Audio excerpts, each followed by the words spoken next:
नमस्कार साथियों, स्वागत है सबका इस यूट्यूब चैनल पर। Myself Amit Kumar from IIT Patna. धुरना बैच के इस लेक्चर नंबर 9 में हम लोग एल्कोहल्स, फिनॉल्स एंड ईथर्स वाले चैप्टर को कम्प्लीटली देखेंगे।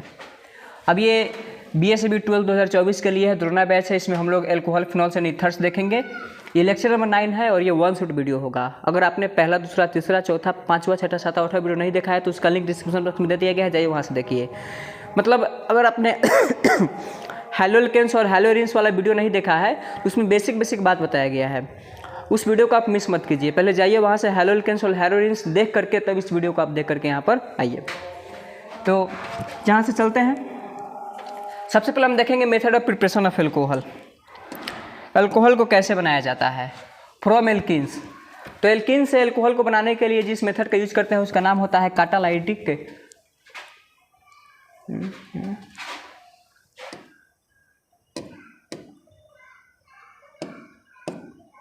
जिस मेथड से अल्कोहल को प्राप्त किया जाता है उसको कहा जाता है कैटालाइटिक हाइड्रेशन। अब कैटालाइटिक हाइड्रेशन में देखिएगा क्या होगा। सबसे पहले तो एल्किन लिया जाएगा और इसमें H3O+ और H+ डाला जाएगा रिएजेंट के तौर पर। तब यहाँ से डबल बॉन्ड टूटेगा। डबल बॉन्ड टूटेगा तो इसके पीछे एक छोटा सा कहानी होता है जिसको आपको समझना चाहिए, मार्कोनिकॉफ रूल।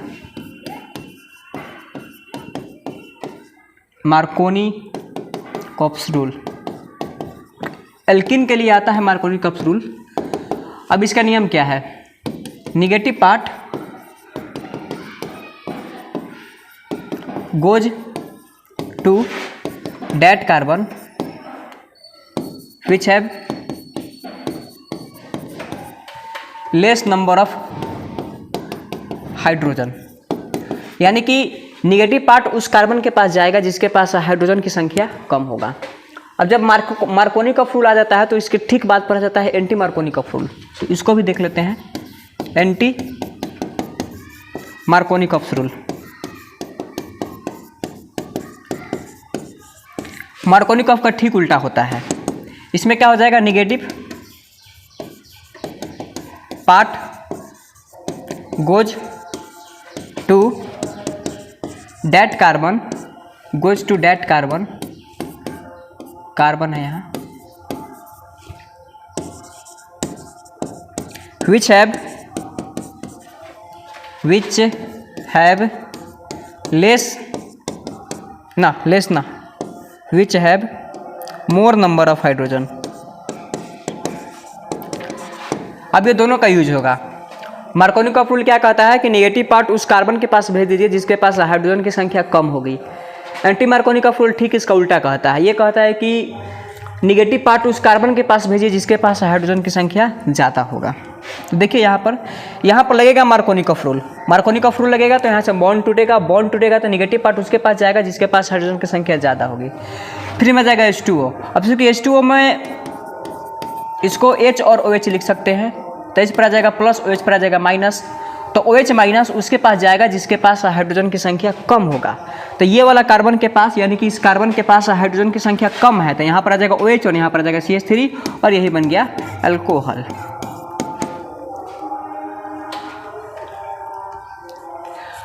उसके बाद होता है HBO, हाइड्रोबोरेशन ऑक्सीडेशन कहा जाता है इसको। इसमें रिएजेंट यूज किया जाता है B2H6 या THF। THF को कहा जाता है टेट्राहाइड्रोफ्यूरॉन। यहाँ पर टेट्राहाइड्रोफ्यूरॉन का स्ट्रक्चर दिया गया है। या इसके साथ डाला जाएगा परऑक्साइड या इसके साथ OH- यानी कि बेसिक मीडियम। अब यहाँ पर लिया गया है एल्कीन। एल्कीन में HBO डाला जाएगा तो यहाँ पर एंटी मार्कोनिकॉफ रूल लगेगा। एंटी मार्कोनिकॉफ रूल कहने का मतलब होता है कि निगेटिव पार्ट उस कार्बन के पास जाएगा तो OH- है निगेटिव पार्ट, जिसके पास हाइड्रोजन की संख्या ज़्यादा होगा तो इसके पास हाइड्रोजन की संख्या ज़्यादा है तो इसके पास आ जाएगा OH। तो यहाँ पर भी बन गया अल्कोहल।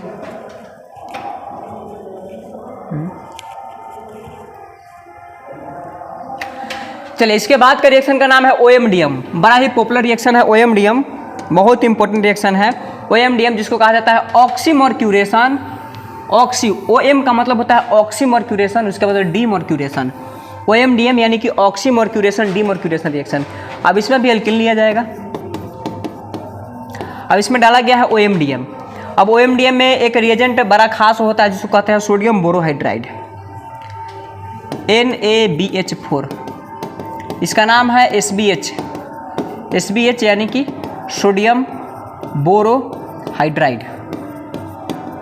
अब ये क्या होता है, माइल्ड रिड्यूसिंग एजेंट होता है, ये सबको रिड्यूस नहीं कर पाता है। अभी आगे पता चल जाएगा किसको रिड्यूस करेगा किसको नहीं करेगा। अब इसके साथ एक और एजेंट आ जाता है, उसको भी सीख लीजिए, LiAl फोच, इसको LAH लाह कहते हैं, लाह, ये SBH है और ये लाह है। लाह का मतलब होता है lithium aluminium hydride, strong reducing agent कहा जाता है इसको, स्ट्रॉन्ग रिड्यूसिंग एजेंट। अब ये माइल्ड है, माइल्ड का मतलब होता है कमजोर, वीक है, सबको रिड्यूस नहीं कर पाता है। तो जैसे इसमें हम OMDM यानी कि सोडियम बोरोहाइड्राइड डालेंगे तो यहाँ पर हो जाएगा मार्कोनी का फ्रूल, और मार्कोनी का फ्रूल जानते हैं कि उसको कहते हैं जहाँ पर मतलब मार्कोनी का फ्रूल के अनुसार negative part goes to that carbon which have less number of hydrogen. तो यहाँ पर निगेटिव पार्ट क्या हो जाएगा, H2 है तो OH माइनस हो जाएगा, तो इसके पास आ जाएगा OH, तो यहाँ से बन गया एल्कोहल।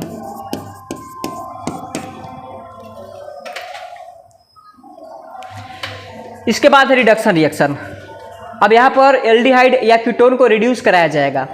एल्डिहाइड या कीटोन को अगर रिड्यूस कराना है तो या तो इसमें लिथियम एल्युमिनियम हाइड्राइड डाल दीजिए, नहीं तो सोडियम बोरोहाइड्राइड डाल दीजिए, और नहीं तो हाइड्रोजन के साथ निकेल प्लेटिनम या प्लेडियम डाल दीजिए। अब ठीक है, अगर ऐसे रहेगा तो इसको एल्डिहाइड कहा जाता है। अगर ऐसे आ जाएगा RC डबल बॉन्ड O, यहाँ पर आ जाएगा R डैश, तो इसको कीटोन कहा जाता है। तो यहाँ पर क्या बन जाएगा, एल्कोहल बन जाएगा। लेकिन यहाँ पर आ गया है एसिड। जब एसिड की बात आती है तो आप इसमें अगर सोडियम बोरोहाइड्राइड डालिएगा तो कोई रिएक्शन नहीं होगा, नो रिएक्शन, यहाँ पर कोई रिएक्शन ही नहीं होता है। लेकिन जैसे आप लिथियम एल्यूमिनियम हाइड्राइड डालिएगा तो तुरंत बदल जाएगा एल्कोहल में, एल्कोहल बन जाएगा। इसके बाद आता है हाइड्रोजन के साथ एक मिनट, हाँ ईस्टर है। अब ईस्टर में क्या डाला जाएगा, लिथियम एल्यूमिनियम हाइड्राइड। लिथियम में भी आप SBH नहीं डाल सकते हैं। लिथियम में अगर आप SBH डालिएगा तो नो रिएक्शन, कोई रिएक्शन ही नहीं मिलेगा। तो इस ईस्टर में क्या डाला जाएगा, लिथियम एल्यूमिनियम हाइड्राइड या हाइड्रोजन के साथ निकेल प्लेटिनम या प्लेडियम डाला जाएगा, तुरंत बन जाएगा एल्कोहल। नोट में अभी आपको बताया गया है कि sodium borohydride do not reduce acid and Easter. Sodium borohydride क्या होता है कि एसिड और ईस्टर को रिड्यूस नहीं कर पाता है, इसीलिए SBH को स्पेसिफिक रिड्यूसिंग एजेंट भी कहा जाता है। अब ये क्या करता है कि कुछ ही स्पेशल चीज को रिड्यूस कर पाता है, सबको नहीं कर पाता है। अब देखिएगा, फिर इसको कहते हैं एसाइल क्लोराइड। एसाइल क्लोराइड में जैसे डाला जाता है लिथियम एल्यूमिनियम हाइड्राइड या SBH, तुरंत बन जाता है एल्कोहल। ये बहुत ही इंपॉर्टेंट रिएक्शन है। अब एक वीडियो में ये सब मिल रहा है, लेकिन अगर इसको ऑफलाइन में बताया जाए तो ऑफलाइन में केवल इसी चीज़ को बताने में 25 से 30 दिन लग जाता है। लेकिन ये एक वीडियो में है तो आप कोशिश कीजिएगा कि ये जितनी भी चीज़ें हैं सबको कॉपी में नोट डाउन कर ले। अब देखते हैं केमिकल प्रॉपर्टीज ऑफ एल्कोहल। अब एल्कोहल एसिडिक नेचर का होता है। आर्हेनियस का डिफिनेशन था, जो H+ दे देगा उसको क्या कहा जाएगा, एसिड कहा जाएगा। अब चूंकि एल्कोहल है तो यहाँ पर क्या आ गया RO- और यहाँ पर क्या आ गया H+, तो इसको क्या कहा जाएगा, एसिड कहा जाएगा। एस्टरिफिकेशन, अब याद रखिएगा, देखिए जहाँ कहीं पर भी एल्कोहल आ जाए और इसके साथ रिएक्शन हो जाएगा और कार्बोक्सिलिक एसिड एकदम श्योर है कि यहाँ पर ईस्टर बनेगा।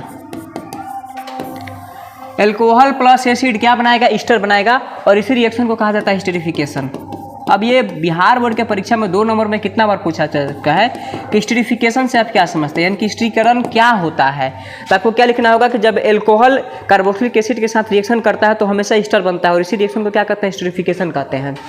यहाँ एल्कोहल है, यहाँ एसिड है, तो यहाँ पर एल्कोहल और यहाँ पर एसिड। अब या इसका OH और इसका H या इसका OH या इसका H आपस में रिएक्शन करेगा, क्या निकाल देगा, H2O निकाल देगा। तो यहाँ पर आ गया R और यहाँ पर आ गया O और C डबल बॉन्ड OR, तो यहाँ पर क्या बन गया, ईस्टर बन गया। और इस रिएक्शन को क्या कहते हैं, एस्टरिफिकेशन, या इस प्रोसेस को क्या कहते हैं, esterification.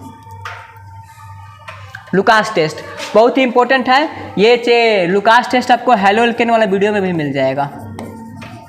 Hello alkanes and halo arenes में जो आपको method of preparation of halo alkanes बताया गया था, वहाँ पर भी ये लुकास टेस्ट मिल जाएगा।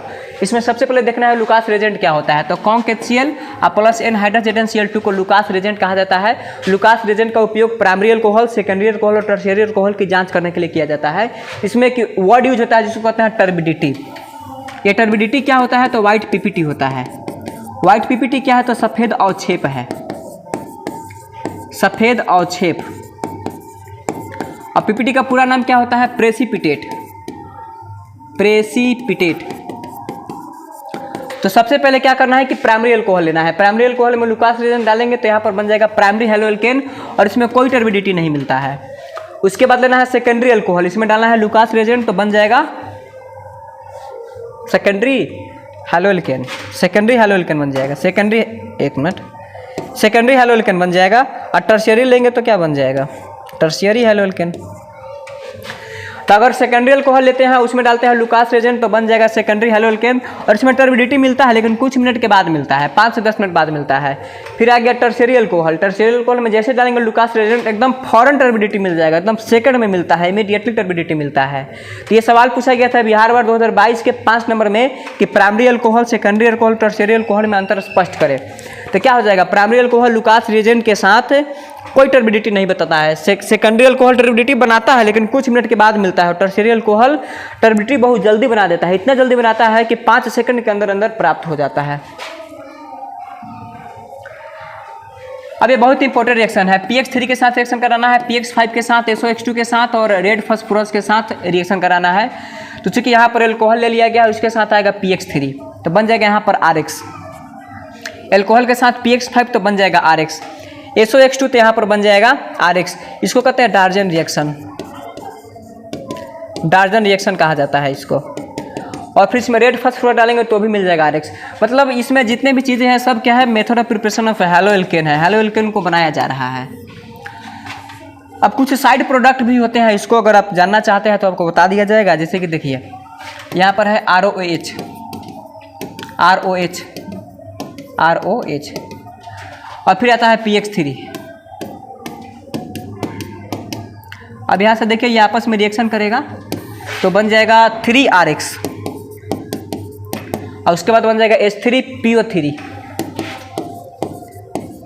तो यह हो गया साइड प्रोडक्ट। अगर इसका स्ट्रक्चर बनाना चाहते हैं तो ऐसे मिल जाएगा P डबल बॉन्ड, फिर यहाँ से आ जाएगा OH, फिर आ जाएगा OH, फिर आ जाएगा H, H3PO3 और इसमें sigma bond, sigma bond, sigma bond, sigma bond, pi bond, इसका हाइब्रिडेशन हो जाएगा sp3।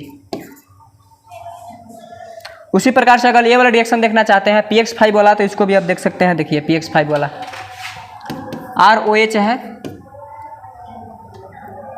ROH। अब PX5 को ऐसे लिख दीजिए PX3 और यहाँ पर X और यहाँ पर X, R के साथ X चला जाएगा, H के साथ X चला जाएगा, बन जाएगा ROH और प्लस बन जाएगा HX और इसके साथ बन जाएगा POX3।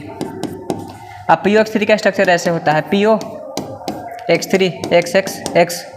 तो यहाँ पर sigma bond, sigma bond, sigma bond, यहाँ पर सिग्मा बॉन्ड, यहाँ पर पाई बॉन्ड, तो इसका भी हाइब्रिडेशन हो जाएगा sp3। उसके बाद एक और रिएक्शन था अल्कोहल ROH। अब इसके साथ क्या था? SOX2 था। तो यहाँ पर लिख दीजिए SO, यहाँ पर X और यहाँ पर X, R के साथ X चला जाएगा और फिर H के साथ X चल जाएगा तो बन जाएगा RX प्लस HX और प्लस बन जाएगा SO2।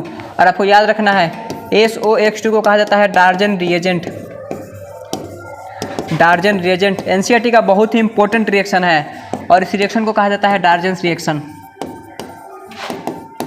डार्जन रिएक्शन। ठीक है।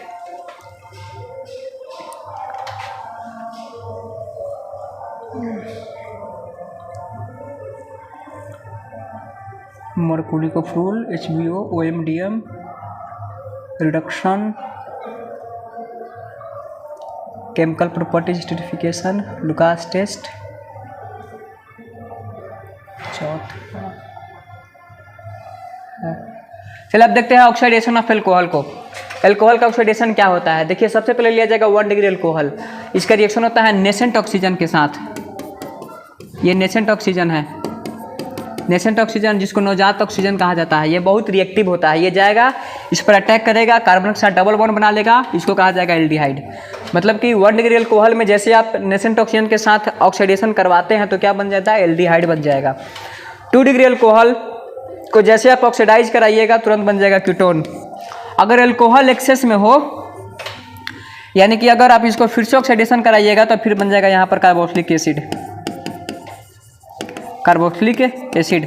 और इसको भी अगर फिर से ऑक्सीडेशन करवाएंगे तो यहाँ पर भी बन जाएगा कार्बोक्सिलिक एसिड। अब आते हैं 3 डिग्री।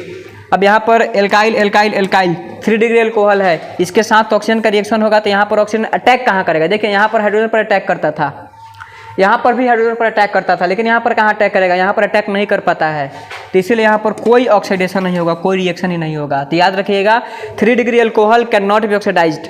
अगर आप इसको लिखना चाहते हैं तो लिख लीजिए 3 degree alcohol can not be oxidised. 1 degree को ऑक्सीडाइज करेंगे तो क्या मिलेगा, एल्डिहाइड। 2 डिग्री को ऑक्सीडाइज करेंगे तो क्या मिलेगा, कीटोन। लेकिन 3 डिग्री को फर्दर ऑक्सीडाइज नहीं किया जा सकता है। स्क्रीनशॉट ले सकते हैं आप इसका। अब चूंकि माइल्ड ऑक्सीडाइजिंग एजेंट है, माइल्ड का मतलब होता है कमजोर, कमजोर ऑक्सीडाइजिंग एजेंट, सबको ऑक्सीडाइज नहीं कर पाता हो। अब देखिए जो स्ट्रांग होता है ना वो डायरेक्ट एसिड में बदल देता है, लेकिन जो माइल्ड होता है वो एल्डिहाइड कीटोन तक ही आकर सीमित रह जाता है। तो सबसे पहले आएगा पीसीसी, पिरिडीनियम क्लोरोक्रोमेट, इसका स्ट्रक्चर ऐसा मिल जाएगा आपको। उसके बाद आता है पीडीसी, पिरिडीनियम डाइक्रोमेट, ऐसा मिल जाएगा स्ट्रक्चर। तब आता है कॉलिन्स रेजेंट, बहुत ही इंपॉर्टेंट है, CrO3+2 PY, PY का मतलब होता है पिरिडीनियम, यहाँ पर लिखा हुआ है। उसके बाद आता है जोन्स रिएजेंट, CrO3 के साथ आ जाएगा एसीटोन, CH3 C+O CH3, इसी का नाम होता है एसीटोन। तब आएगा कॉपर के साथ 300 डिग्री सेल्सियस। ये 5 प्रकार के रिएजेंट है जो कि माइल्ड ऑक्सीडाइजिंग एजेंट होते हैं। उसके बाद आया स्ट्रॉन्ग ऑक्सीडाइजिंग एजेंट, KNO4 के साथ H+, इसको कहा जाएगा स्ट्रॉन्ग, K2Cl2O7 को स्ट्रॉन्ग कहा जाएगा, कॉन्क HNO3 को कहा जाएगा स्ट्रॉन्ग। उसके बाद जोन्स रिएजेंट, पहले क्या देखिए यहाँ पर है कॉलिन्स रिएजेंट, कॉलिन्स रिएजेंट, और जोन्स रिएजेंट यहाँ पर भी है, लेकिन यहाँ पर जोन्स रिएजेंट अगर CrO3 के साथ H2SO4 आ जाएगा तो ये किसके तरह बिहेव करेगा, स्ट्रॉन्ग ऑक्सीडाइजिंग एजेंट की तरह बिहेव करेगा। अगर यहाँ पर CrO3 के साथ केवल एसीटोन आ जाएगा तो ये माइल्ड ऑक्सीडाइजिंग एजेंट की तरह बिहेव करेगा। मतलब कि यहाँ पर एसीटोन है और यहाँ पर क्या हो गया, H2SO4, दोनों में फर्क है। अगर CrO3 के साथ आ जाएगा H2SO4 तो स्ट्रॉन्ग, अगर CrO3 के साथ आ गया एसीटोन तो ये किसके तरह बिहेव करेगा, माइल्ड की तरह बिहेव करेगा। अब आते हैं फिनॉल्स। अब फिनॉल्स क्या होता है, मेथड ऑफ प्रिपरेशन। सबसे पहला नाम है डाउच प्रोसेस। डाउच प्रोसेस पहले वाला वीडियो में भी आया है, इसीलिए मैं आपको बार बार रिकमेंड कर रहा हूँ कि डाउच प्रोसेस हैलोल्केन हैलोडीन में भी बताया गया है, वहाँ से भी देख करके आप आ सकते हैं। अब यहाँ पर इसको क्या कहा जाएगा, क्लोरोबेंजीन।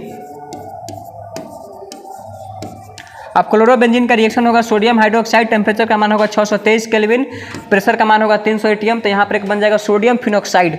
और सोडियम फिनॉक्साइड के साथ फिर रिएक्शन होगा HCl के साथ, यहाँ पर Na निकल जाएगा और यहाँ से Cl निकल जाएगा, तो क्या निकल जाएगा, NaCl निकल गया। अब यहाँ इस O के साथ एक चला जाएगा तो मिल जाएगा फिनॉल, इसी को फिनॉल कहा जाता है। तो फिनॉल का पहला मेथड है जिसको क्या कहा जाएगा, डाउच प्रोसेस कहा जाएगा। अगला फ्रॉम बेंजीन। अब बेंजीन से कैसे प्राप्त किया जाएगा, देखिए ये एसिटिलीन होता है। अब एसिटिलीन को जैसे हम गुजारते हैं RH, एक मिनट, देखिए यहाँ पर मिलेगा एसिटिलीन, एसिटिलीन कहा जाता है इसको। अब इसको जैसे गुजार देंगे RH, RH का मतलब होता है रेड हॉट ट्यूब। एसिटिलीन को जैसे रेड हॉट ट्यूब से गुजारा जाता है तुरंत मिल जाएगा बेंजीन। बेंजीन में डालना है ओलियम, तो यहाँ पर मिल जाएगा बेंजीन सल्फोनिक एसिड। उसके बाद फिर इसमें डालना है sodium hydroxide in the presence of acetic medium, मिल जाएगा फिनॉल। From aniline. अब एनिलीन में डाला जाएगा sodium nitride HCl in the presence of 0 to 5 degree Celsius temperature, यहाँ पर मिल जाएगा BDS। BDS क्या होता है, बेंजीन डाइओजेनियम सॉल्ट। मैं फिर से आपको कह रहा हूँ कि ये जो BDS है ये हैलोल्केन वाला चैप्टर में भी बताया गया था, इसीलिए आप जाइए उसको फिर से देखिए BDS। अब इस BDS को वार्म किया जाएगा, गर्म किया जाएगा, तो क्या मिल जाएगा, फिनॉल। From cumene. अब इसको क्यूमीन कहा जाता है।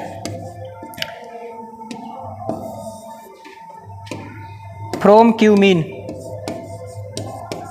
अब क्यूमीन को क्या करेंगे, ऑक्सीडाइज कराएंगे, O2 से रिएक्शन करवाएंगे, जैसे O2 से रिएक्शन कराएंगे तुरंत मिल जाएगा फिनॉल, और फिनॉल के साथ मिलता है एसीटोन। Properties of phenol.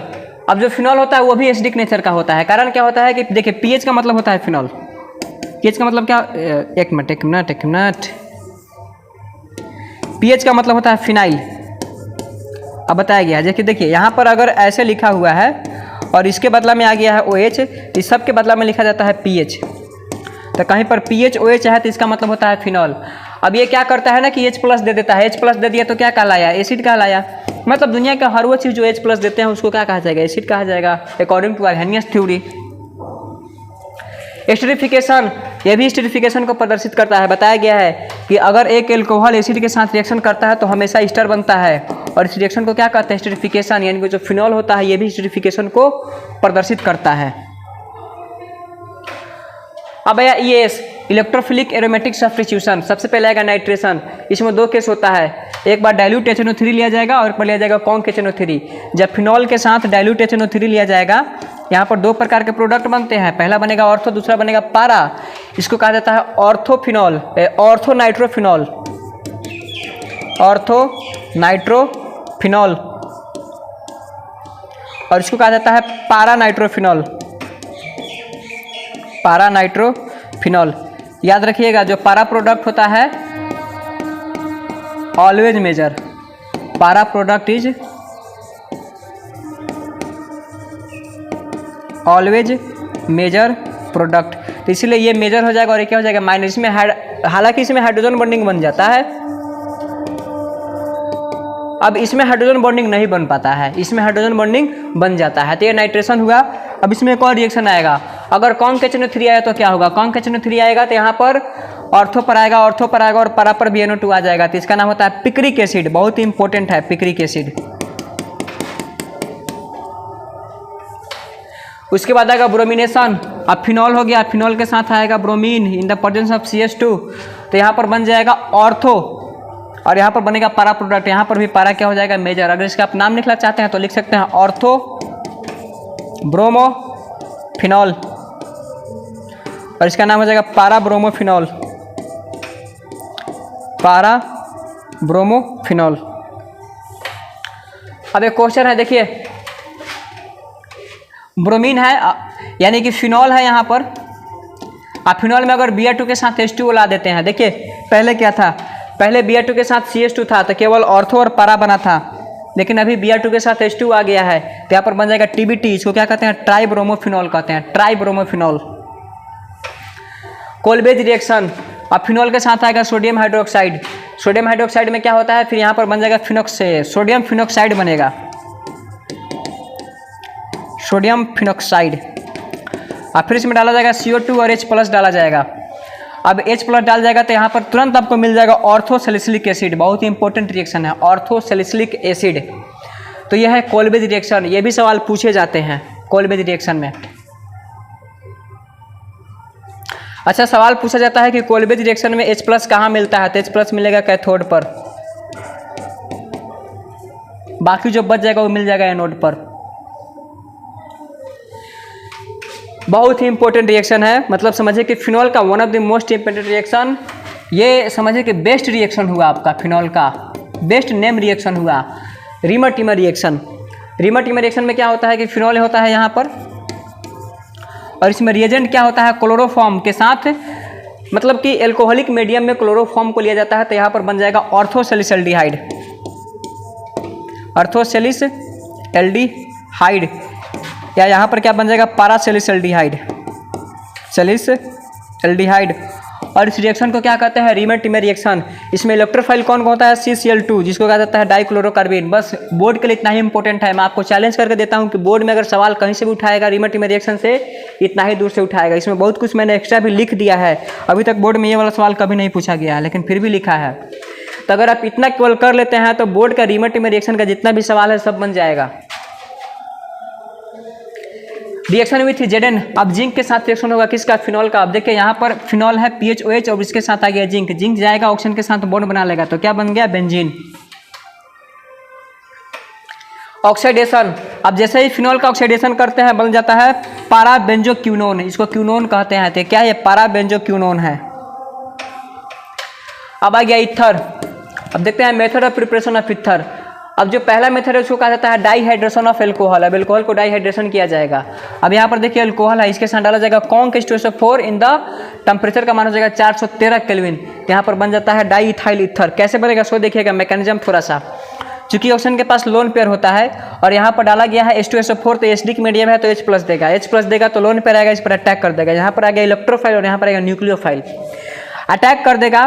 तो यहाँ से देखिए CH3 CH2 और H इसके साथ चला जाएगा। अब चूंकि H2O+ जो होता है ना गुड लिविंग ग्रुप होता है, यहाँ से एक हाइड्रोजन निकल जाएगा, एक हाइड्रोजन निकल जाएगा और यहाँ का लोन पेयर है इस पर अटैक कर देगा। तो OH और H यहाँ से निकल जाएगा, -H2O हो जाएगा और रिएक्शन होता है SN2 टाइप का।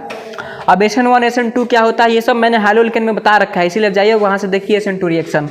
अब ये पीछे से अटैक करेगा, पीछे से अटैक करेगा तो CH3 CH2 और यहाँ पर आ गया O और यहाँ से एक हाइड्रोजन निकला, इसके पास एक हाइड्रोजन बाकी होगा और यहाँ से जुड़ जाएगा ये CH2 CH3। अब चूंकि हाइड्रोजन भी निकल जाएगा तो फिर यहाँ पर बन जाएगा डाइथाइल ईथर और इसी को क्या कहा जाता है डिहाइड्रेशन ऑफ एल्कोहल कहा जाता है। मतलब कि अगर एल्कोहल में आप कॉन्क H2SO4 डालते हैं तो क्या मिल जाएगा, ईथर मिल जाएगा। विलियमसन ईथर सिंथेटिस बहुत ही इंपॉर्टेंट रिएक्शन है। अब ये भी SN2 टाइप का होता है। इसमें देखिए R-X लिया गया है, अब उसके साथ इसमें डाला जाएगा RONA डाला जाएगा। अब इसमें जैसे डाला जाता है तो यहाँ से O- इस R पर क्या करता है अटैक करता है, यहाँ से X निकल जाता है, यहाँ पर मिल जाएगा NaX और यहाँ पर बन जाएगा ईथर।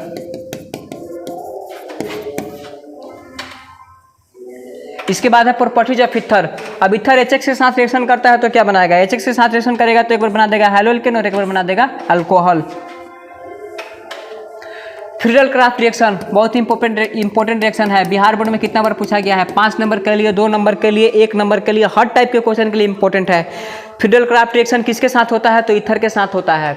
फ्रीडल क्राफ्ट रिएक्शन 2 प्रकार का होता है, पहला होता है एल्काइलेशन और दूसरा होता है एसाइलेशन। और ये फ्रीडल क्राफ्ट रिएक्शन मैंने आपको हैलोल्केन में भी बता रखा है, यहाँ पर भी बता रहे हैं, वहाँ पर भी बता रखा है। तो ऑर्गेनिक केमिस्ट्री की खासियत होती है ना कि आप सीक्वेंस में पढ़ते चले जाइए, सीक्वेंस में अगर पढ़ते चले जाते हैं तो ऑर्गेनिक केमिस्ट्री आपके लिए आसान हो जाएगा। यानी कि अगर आपने हैलोल्केन से हैलोरिन्स वाला मेरा वीडियो देख रखा है उसके बाद अगर इसको देख रहे हैं तो आपके लिए बहुत आसानी होगा। अब देखिए एल्काइलेशन और एसाइलेशन में क्या अंतर होता है, बस रिएजेंट का अंतर होता है। अगर यहाँ पर RCl लिया जाएगा एनहाइड्रस AlCl3 जिसको कहा जाएगा एल्काइलेशन, लेकिन अगर यहाँ पर ROCl लिया जाएगा तो इसको कहा जाएगा एसाइलेशन। चूंकि एसिड क्लोराइड एसाइल क्लोराइड है तो इसका नाम हो जाएगा एसाइलेशन और यहाँ पर हैलोल्केन है यानी कि एल्काइल हैलाइड है तो इसका नाम हो जाता है एल्काइलेशन। अब यहाँ पर लिया गया है RX, या आप इसको ईथर भी कह सकते हैं, हाँ ईथर भी आप कह सकते हैं, बाकी तो हैलोल्केन में बताया गया था तो उसका दूसरा टाइप था। अब यहाँ पर ईथर लिया गया है। अब ईथर में देखिएगा क्या होगा, यहाँ से RCl का जो है ना ये बॉन्ड टूटेगा, बॉन्ड टूटेगा तो यहाँ पर आ जाएगा OCH3 और इसके मेटा या पारा पोजीशन पर R करके ऐड हो जाता है। तो ये कैसा प्रोडक्ट है, पारा प्रोडक्ट, और ये कैसा प्रोडक्ट है, मेजर ऑर्थो प्रोडक्ट है। मेजर कौन होगा, पारा। तो ये हो गया फ्रीडल क्राफ्ट एल्काइलेशन। अब एसाइलेशन में देखिएगा यहाँ से बॉन्ड टूटेगा, अब ये वाला चीज़ या तो पारा पर जुटेगा नहीं तो ऑर्थो पर जुटेगा। तो यहाँ पर आ गया तो ये हो गया पारा प्रोडक्ट, यहाँ पर आ गया तो ऑर्थो प्रोडक्ट। पारा वाला क्या होता है, मेजर होता है।